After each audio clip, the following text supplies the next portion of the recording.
लेकिन और एक स्टॉक टाटा कम्युनिकेशन, याद रखें, करीब 9% चढ़कर बंद हुआ था ये स्टॉक।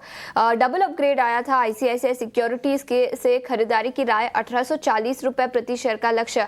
और एक टेक्निकल एनालिस्ट से हम चर्चा कर रहे थे सुबह, उन्होंने भी खरीदारी की राय दी है। लेकिन कुणाल, आपके लक्ष्य यहाँ पर कौन से होंगे? तो सबसे खास बात जो है चार्ट्स पे टाटा कॉम के जो हमने आई थिंक 1 वीक पहले भी हमने फ्लैग आउट किया था कि स्टॉक 30% डाइवर्जेंस था अपने लॉन्ग टर्म एवरेज पे।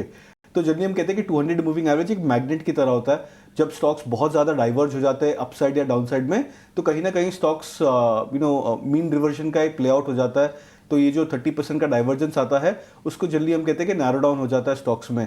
जैसे कि 1800 पे स्टॉक ट्रेड कर 1800 पे लॉन्ग टर्म एवरेज था, 1840 के आसपास टाटा कम्युनिकेशन का स्टॉक 1280-90 के आसपास ट्रेड कर रहा था। तो 600 550 पॉइंट का डाइवर्जेंस था लॉन्ग टर्म मूविंग एवरेज से टाटा कॉम का। वो मूविंग एवरेज का जो दौर है वो नैरो डाउन हो रहा है स्टॉक्स में। लास्ट 3 दिन में 4 दिन में हमने देखा है कि 2 बड़े कैंडलस्टिक मूव आए हैं टाटा कॉम में।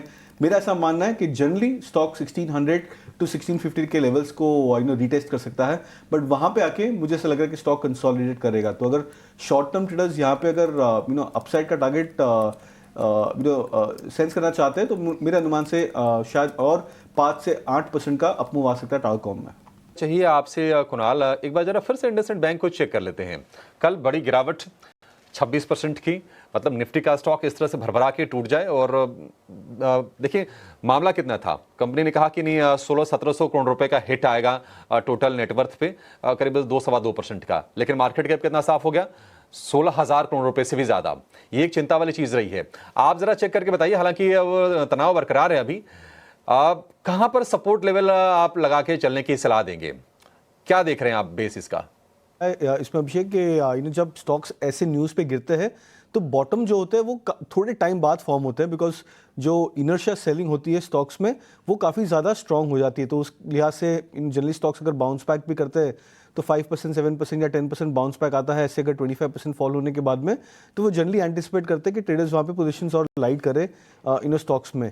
बट जो सबसे खास बात कल हुई इंडसइंड बैंक के चार्ट्स में, और मैं स्पेसिफिकली टेक्निकल्स के दायरे में कहूँगा कि स्टॉक अपने 3.5 to 4 सिग्मा बॉलिंगर बैंड के नीचे क्लोज किया। ये बहुत ही रेयर इंडिकेशन होता है। हमने देखा है कि जब जब ऐसा होता है तो stock almost in the next 1 week वो स्टॉक में एक अच्छी रैली या एक रिकवरी आती है। तो शॉर्ट टर्म ट्रेडर्स यहाँ पे एक्सट्रीम बेरिश मेरे अनुमान से नहीं होना चाहिए। यहाँ पे हो सकता है कि स्टॉक में एक आने वाले कुछ एक दिनों में एक अच्छा बाउंस आ जाए, बट उसके बाद में एक ग्रेजुअल प्रोसेस रहेगा बॉटम फॉर्मेशन का।